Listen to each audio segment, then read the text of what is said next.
به چنل یوتیوب من خوش اومدید. این ویدیو به نسبت ویدیوهای قبلی یکم متفاوت‌تره. ویدیوهای قبلی همش در روی جدال بود. خب دیدم ویو نمیده، گفتم سبک عوض کنم. تو این ویدیو میخوام بهت یاد بدم چجوری به کراشت برسی. یه روش بهت میگم 10 از 10 100% تضمینی. خب شاید با خودت بگی خب تو چی حالیته که میخوای به ما توصیه کنی. بعد بگم که یه مربی هیچ وقت خودش بازی نمیکنه، بر همین گوش بدید، بهم اعتماد کنید. این روشی که میخوام بهتون بگم رو همه جوابه، دختر پسر نداره، بلا استثنا رو همه جوابه. ببین یه اشتباهی که اکثر پسرها اکثرا میکنن اینه که میرن درجا مستقیم میگن ازت خوشم اومده، بیا با هم اوکیشیم. خب اما این اشتباهه. شما باید از دریچه دوستی وارد شید. همه دختر دوستن داداشی داشته باشن، پسرام که از خداشونه رفیق دختر داشته باشن. از دریچه دوستی وارد شید. بعد که از دریچه دوستی وارد شدی و اینا، درجا نه بعد یه هفته بگو با هم اوکیشیم و اینا. بذار اون صمیمیت پیش بیاد. عجله نکنید، به خدا تو رابطه براتون نریدن. سعی کنید رفیق شید اینا. بعد که دیدی حال کردی با یارو شخصیتش و اینا، بعد برو درخواست بده. درجان نرید، زشته. بعد یه موضوعی که هست اینه که مثلا اکثرا دختره که میرن به پسر درخواست میدن، پسر اینجوریه که تایپ هم نیستی، با حال نمیکنم. تایپ چیه؟ پسر هم اگه باید تایپ داشته باشن. وقتی یه دختر میاد بهتون درخواست میده قبول کنید. پسر مگه تایپ داره؟ اون امیرحسین قیاسی هست، ویدیو داره، الان اینجا براتون میذارم. تو لیاقتت بیشتر از منه. ما تایپ هم نیستیم. تایپ چی؟ کی به پسرها اجازه تایپ داشته باشن؟ تایپ پسر من نمیدونم چی. دختر برکت خداست، هر چی گیرت اومد خدا رو شکر کن. یا مثلا پسرم شیمی رابطه ما برم نمید. تو شیمی میفهمی؟ رابطه ما کار نمیکنه. رابطه باید کار کنه، تو باید کار کنی. تنلش. همه پسرها باید امیرحسین قیاسی رو الگوی خودشون قرار بدن. جدی با زن ستیز بودن و تو فاز بودن و اینا شما نمیتونید به هیچ جا برسید. باید همیشه پاچه خاری دخترها رو کنید. حال نمیگم از اون پسرایی باشید که رفیق پسرشون رو خورد میکنن که برن با دختره، ولی کلی میگم مؤدب باشید.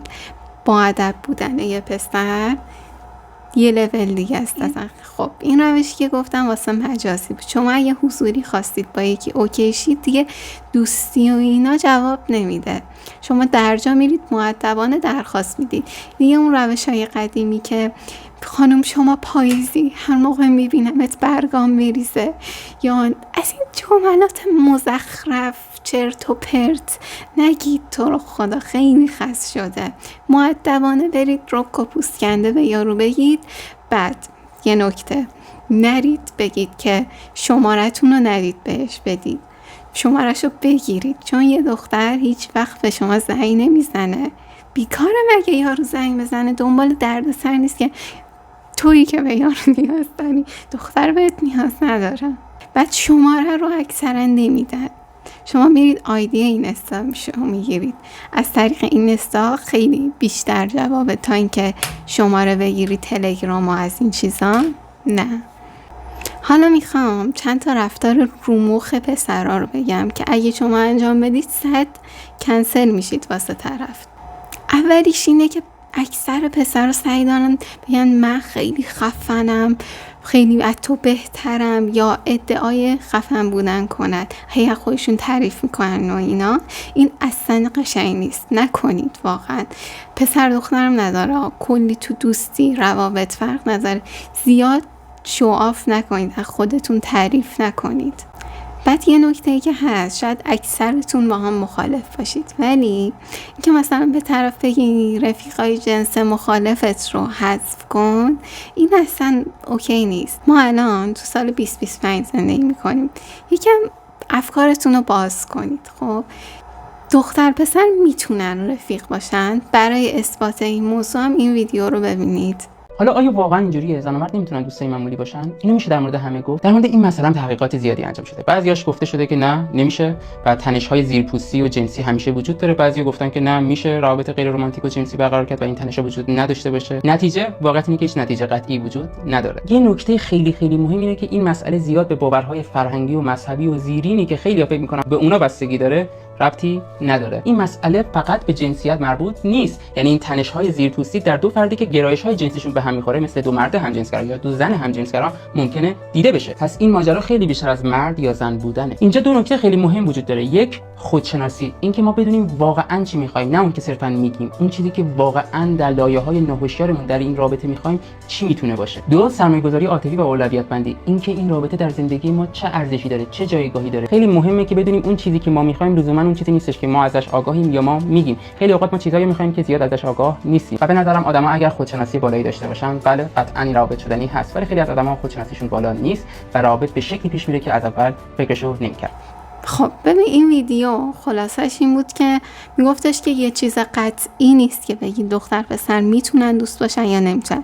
ما یه چیزی داریم به نام گی یا لزبیان، هر چیزی. توی پسر شاید رفیق پسرت به تست داره، پس تو هم نمیتونی با رفیق همجنست رفیق باشی. برای همین دختر پسر میتونن رفیق باشن. نرینید تو حال هم دیگه، الکی شکاک نشید.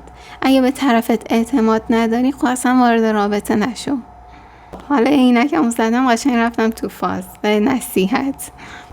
خب اکثر پسرها و دخترها اینجوریان که اصلا با ایگنور کردن و بی‌توجهی کردن به طرف میتونن بگن که من خیلی خفنم و برات وقت ندارم و از این چیزا. نکنید از این کار. هر کسی حداقل یک رو یه بار میتونه گوشیشو چک کنه.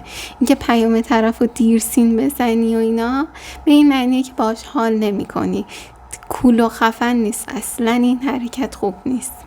بعد یه نکته ای هم که هست اینه که وقتی وارد رابطه شدی با طرف در جا ازش درخواست نوت نکن. خیلی حرکت زشتیه واقعا. اصلا شخصیت خودت رو میاری پایین با این حرکت. عکس دیگه برو تو اینترنت بگرد ریخته. اینکه تو اون درخواست رو از اون طرف میکنی یعنی که فقط دنبال اون بدنه‌ای و همش تو ذهنتون اینه که کی اونو بگیرم چیز کنم. آره با احساس وارد رابطه شید دیگه، همش ذهنتون پیش اون نباشه. نکنید.